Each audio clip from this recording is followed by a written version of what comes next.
Привет, друзья! Новый год уже совсем скоро, и сегодня я подобрала для вас 4 блюда на праздничный, новогодний или рождественский стол. Все блюда максимально просты и готовятся из доступных продуктов, но несмотря на свою простоту, они очень вкусные и красиво смотрятся на праздничном столе.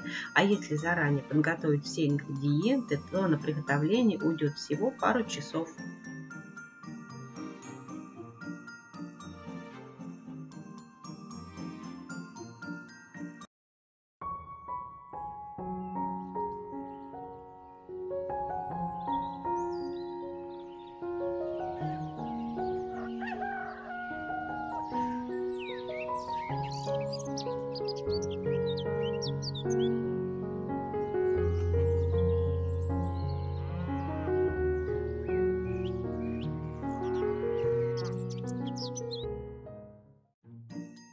Первая закуска из всеми любимой селедочки станет прекрасным украшением любого праздничного стола. А необычная подача точно удивит ваших гостей. Для начала подготовим все ингредиенты. Берем хлеб для тостов или обычный батон и вырезаем в колечки при помощи кулинарной выемки для теста или обычной рюмки. Затем в разогретую сковороду кладем небольшой кусочек сливочного масла и обжариваем хлеб с одной стороны на сливочном масле до румяной корочки. Пока обжаривается основа нашей закуски, подготовим начинку. Вареную свеклу натираем на мелкой терке. Количество всех ингредиентов берите на свое усмотрение. Все зависит от того, какое количество канапе вы планируете приготовить. Пока мы натирали свеклу, наш хлеб хорошо поджарился. Снимаем его с огня и оставляем остывать. Затем к свекле добавляем 1 чайную ложку майонеза. Майонеза много не кладите, иначе свекла начнет выделять сок. Хорошо все перемешиваем, после чего натираем на мелкой терке небольшое количество чеснока. Чеснока берем совсем чуть-чуть, лишь бы был чесночный аромат. Также свежий чеснок можно заменить щепоткой сушеного. Еще раз хорошо все перемешиваем, и наша свекольная начинка готова. Солить ее не обязательно, так как у нас в рецепте будет присутствовать соленая рыбка. Затем берем слабосоленую сельдь. Я беру уже готовое филе сельди в масле. Бумажным полотенцем убираю излишки масла и нарезаю сельдь небольшими слайсами. Редкий корпоративный фуршет или кофе-брейк, вечеринка на день рождения, семейное торжество обходится сегодня без канапе. Аппетитных мини-бутербродиков, состоящих из нескольких слоев разнообразных снеди. В отличие от обычных, такие мини-бутерброды на один укус вполне могут обходиться вовсе без хлеба, а изюминка деликатеса – соединение ингредиентов с помощью специальных шпажек, но можно обойтись и без них. Рыбку подготовили, теперь пришло время для свежего огурчика. Свежий огурчик можно нарезать обычными колечками, я же буду вырезать листики при помощи выемки для мастики. Сначала разрежу огурчик на пластинки, а затем при помощи выемки вырежу листики. История слова, которое обозначает популярную сегодня во всем мире закуску, уходит корнями во времена древней Эллады. Греки использовали слово «канапион» для обозначения мягкого ложа с пологом, защищающим от москитов. В обиходе римлян это слово трансформировалось до «канапион». Затем оно пришло во французский язык, правда и в еще более укороченной версии. В переводе с французского «канапе» значит «крошечный» и «миниатюрный». Во Франции так называют небольшие изящные диванчики с изящными ножками, рассчитанными на 2-3 человека. Когда подготовили все ингредиенты, начинаем собирать нашу закуску. На каждый поджаренный кусочек хлеба выкладываем по 1 чайной ложке свекольной начинки. Начинку выкладываем на обжаренную сторону хлеба. Изобретательные французы первыми придумали нанизывать кусочки разных деликатесов на шпажки, добиваясь самых разных вкусовых сочетаний. Сформировалась даже стандарты сервировки, предусматривающие подачу таких легких мини-закусок перед основными блюдами для возбуждения аппетита гостей. Трудно сказать, почему эти угощения на шпажках получили название канапе. Вероятно, кому-то они показались похожими на французский диван. На крошечном кусочке хлеба удобно сидели другие компоненты закуски. Затем выкладываем подготовленную рыбку, на рыбку кусочек свежего огурчика и завершающим штрихом веточку укропа. Популярность канапе в наши дни объясняется их удобством использования на мероприятиях и праздниках практически любого формата, красивым оформлением и подачей, и многообразием вкусов. По форме они могут быть самые разные – прямоугольные, квадратные, круглые и так далее. На кусочки хлеба, которые чаще всего используются в качестве основы, или, например, на русском оладушке, фантазии фантазия поваров не знает границ. Размещаются другие компоненты, такие как ветчина, сыр, мясо, рыба, разные фрукты и овощи.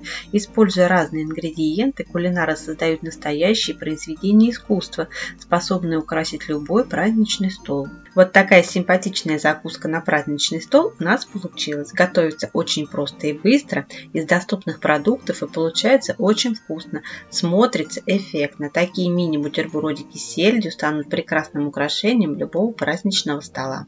А всеми любимая селедочка в такой подаче разлетится со стола за считанные минуты. Никто из гостей не останется равнодушным. Приготовьте и вы такие мини-бутербродики с сельдью на праздничный стол. Порадуйте себя и своих близких.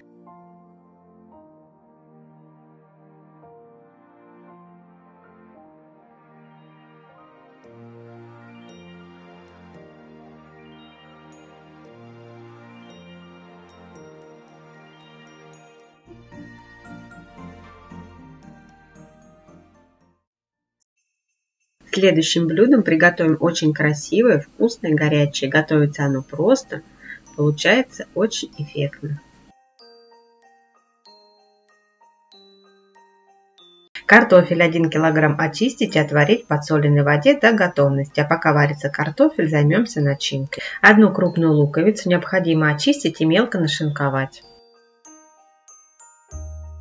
1 сладкий перец необходимо хорошо помыть, удалить семена и плодоножки и нарезать мелким кубиком.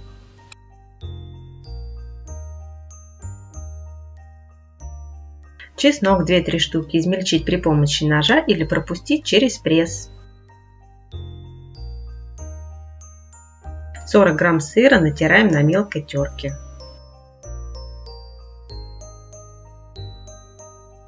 Затем 200 грамм куриного филе нарезаем мелким кубиком.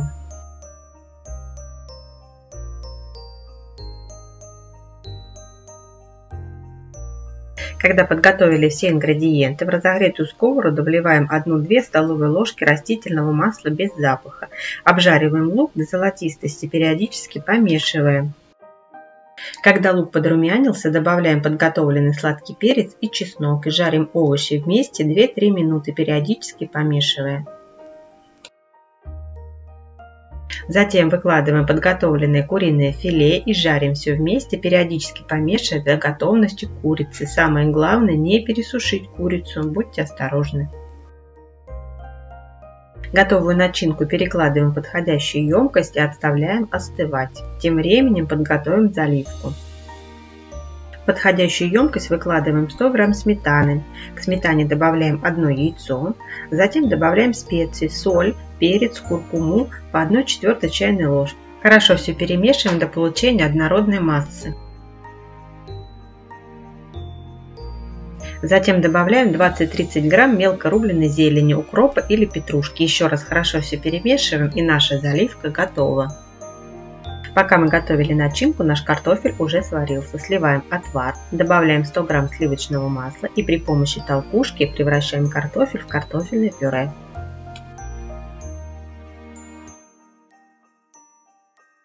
Затем добавляем 1 чайную ложку специй для картофеля и 1 столовую ложку крахмала, у меня кукурузный. Еще раз хорошо все разминаем, добавляем 2 яйца и доводим картофельную массу до однородного состояния.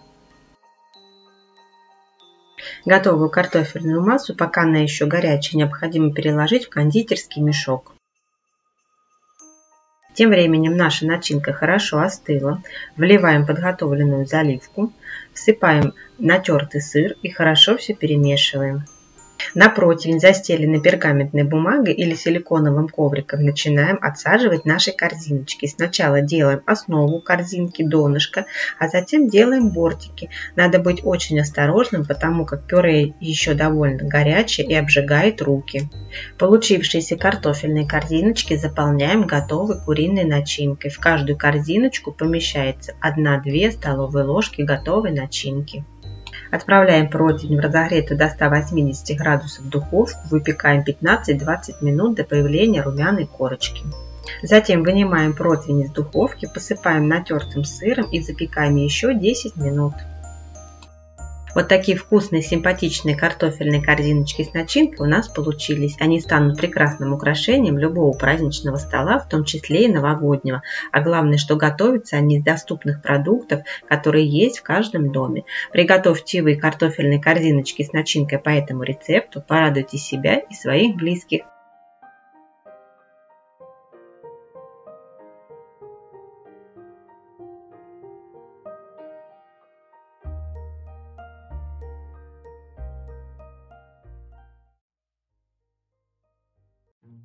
Теперь приготовим вкусный сытный салатик из доступных ингредиентов. Готовится он очень просто и смотрится эффектно. Говядину 400 грамм отварить в подсоленной воде до готовности. Также можно использовать телятину. Готовое мясо остудить и нарезать соломкой или мелким кубиком. Подготовленное мясо пока отставляем в сторону. Чуть позже я расскажу, что мы с ним будем делать дальше. Яйца 3-4 штуки отварить, остудить и натереть на крупной терке. Также на крупной терке натираем несколько соленых огурцов общим весом 150 грамм.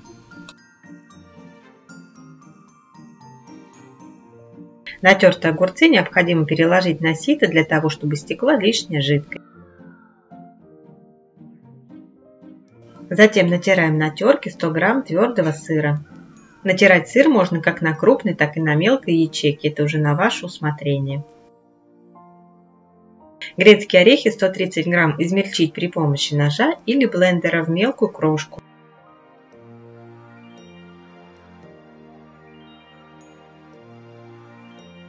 Все ингредиенты подготовили, теперь займемся заправкой. В подходящую емкость выкладываем 100 грамм майонеза.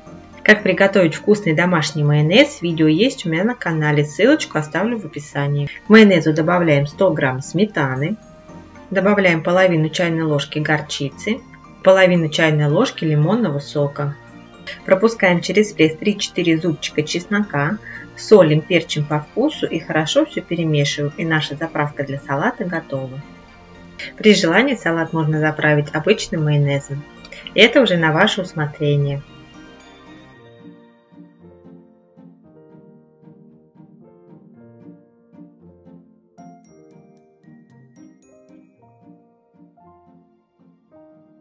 Подготовленную говядину перекладываем в подходящую емкость, добавляем 2-3 столовые ложки заправки и хорошо все перемешиваем. Это делается для того, чтобы слой мяса не был таким сухим и хорошо пропитался соусом. Приступаем к сборке салата. Я буду собирать салат слоями при помощи кулинарного кольца. Если у вас нет кулинарного кольца, то можно собрать салат в обычном салатнике.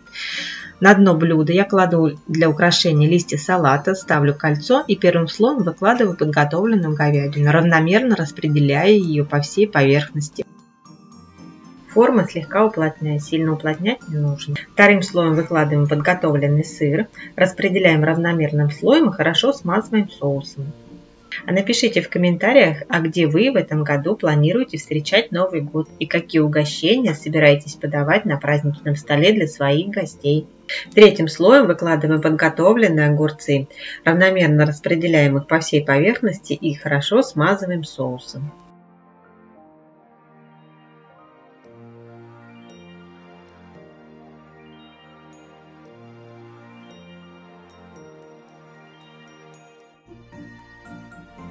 Следующим слоем выкладываем подготовленные яйца, равномерно распределяем и хорошо смазываем оставшимся соусом. Завершающим слоем выкладываем измельченные грецкие орехи, равномерно распределяем по всей поверхности. Накрываем салат пленкой, убираем в холодильник на пару часов, для того, чтобы салатик хорошо пропитался и настоялся. После чего украшаем салат на свое усмотрение и подаем к столу. Салатик получается очень вкусный и сытный. Он станет украшением любого праздничного стола, и гости обязательно попросят добавки. А главное, что он готовится из доступных продуктов, которые есть в каждом доме. И на его приготовление уходит совсем немного времени. Приготовьте и вы вкусный и сытный салатик «Принц» к новогоднему столу. Порадуйте себя и своих близких.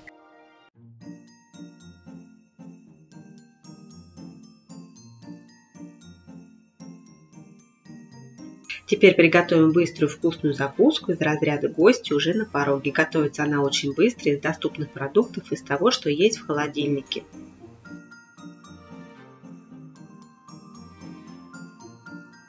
Для приготовления этой закуски можно использовать различные продукты. По сути, все, что вы любите, или, проще говоря, все, что есть у вас в холодильнике. Я заранее подготовила некоторые ингредиенты. Ветчину нарезала небольшими кубиками и твердый сыр тоже нарезала небольшими кубиками. Помидорки черри у меня двух цветов, желтый и красный. Они довольно крупные, поэтому я разрежу их пополам. Если у ваши помидорки мелкие, то резать их не обязательно. Оливки, маслины, листики салата, маринованный или свежий огурчик. Подойдут любые ингредиенты, которые есть у вас в холодильнике. И поверьте мне, в сочетании друг с другом они будут очень нарядно и празднично смотреться на любом столе. Итак, когда подготовили все ингредиенты, приступаем к сборке нашей закуски. На шпажку нанизываем подготовленные продукты в хаотичном порядке, как вашей душе угодно. Шпажки у меня самые обыкновенные, деревянные. Я их укоротила до необходимого мне размера. Можно взять уже готовые шпажки для канапе. На шпажку я нанизываю кубик ветчины, половинку красной черри, шарик моцареллы, половинку желтой черри, маслину, кубик твердого сыра и оливку. Смотрится очень симпатично. Для следующей композиции я возьму все те же ингредиенты, но расположу их в другой последовательности и добавлю листик свежего салата.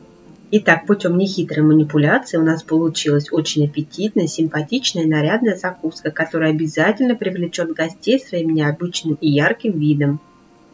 Я думаю, все вы со мной согласитесь, что выглядит такая закуска очень празднично и нарядно. А главное, что вы можете экспериментировать со вкусами, миксуя различные ингредиенты между собой, покуда хватит вашей фантазии. А как мы все знаем, фантазия повара не имеет границ. Подавать такую закуску можно, разложив ее на блюде или вставив шпажки в бокалы для коктейлей. Будет очень красиво смотреться. Приготовьте вы такую яркую и вкусную закуску на праздничный стол. Порадуйте себя и своих близких. А я желаю вам приятного аппетита, хорошего настроения и жду вас вновь на своем канале. Готовьте с любовью и не бойтесь экспериментировать на своей кухне. До новых встреч, друзья!